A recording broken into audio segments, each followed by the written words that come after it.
കിടങ്ങൂരിൽ ഹിന്ദു ഏകതാ സമ്മേളനം നടന്നു. വിവിധ ദേശീയ ആധ്യാത്മിക സാമുദായിക സംഘടനകളുടെ ആഭിമുഖ്യത്തിലാണ് സമ്മേളനം നടന്നത്.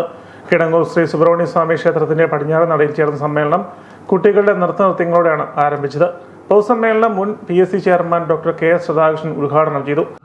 ആഘാതങ്ങൾക്ക് വശംവദരാകുകയോ വിധേയരാകുകയോ ചെയ്തുകൊണ്ടിരിക്കുന്ന ഈ കാലത്ത് ഈ മഹാരാജ്യം സുശക്തമായ രാഷ്ട്രീയ സാമ്പത്തിക ശക്തിയായി നിൽക്കുന്നുണ്ടെങ്കിൽ അതിൻ്റെ ഒന്നാമത്തെ മഹത്വത്തിന് അധികാരികൾ RSS ആണ് എന്നതാണ് വസ്തുത.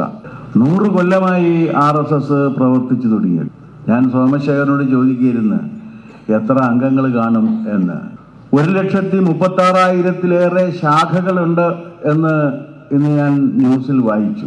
ആ 1,36,000-ലേറെ ശാഖകളിലായിട്ട് ഏതാണ്ട് 1 കോടിയിലേറെ വരുന്ന സ്വയം സേവകരുണ്ട്. ആ 1 കോടിയിലേറെ വരുന്ന സ്വയം സേവകരുടെ ആത്മസമർപ്പണമാണ് ഇന്ത്യ മഹാരാജ്യത്തെ തകർച്ചയിൽ നിന്നും രക്ഷിച്ച് ഈ ലോകത്തൊരു സുശക്തമായ സാന്നിധ്യമാക്കി നിലനിർത്തുന്നത്. ആ സംഘടനയാണ് ഇന്ന് അതിന്റെ 100ാം വർഷം ആഘോഷിക്കുന്നത്. ആ സംഘടനയുടെ ഏറ്റവും വലിയ സവിശേഷത, ആദ്യത്തെ പരിഗണന ഈ രാജ്യത്തിനാണ്.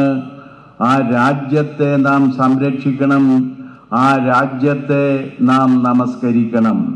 കിടങ്ങൂർ ദേവസ്വം മാനേജർ NB ശ്യാംകുമാർ അധ്യക്ഷനായിരുന്നു. RSS ജില്ലാ പ്രചാര പ്രമുഖ് R സോമശേഖരൻ മുഖ്യപ്രഭാഷണം നടത്തി. KK റെജിമോൻ സ്വാഗതം ആശംസിച്ചു. Kidangoor panchayat president Geetha Suresh, doctor R Janardhanan Nair, PN Venugopal, PV Loknath, doctor B Venugopal, GC Thottoor, Pradeep Kudarappallil, panchayat അംഗം ആശാ ഗോപാലകൃഷ്ണൻ തുടങ്ങിയവർ പങ്കെടുത്തു. കളരിപ്പയറ്റ് അഭ്യാസം, കീർത്തനധാര എന്നിവയും നടന്നു.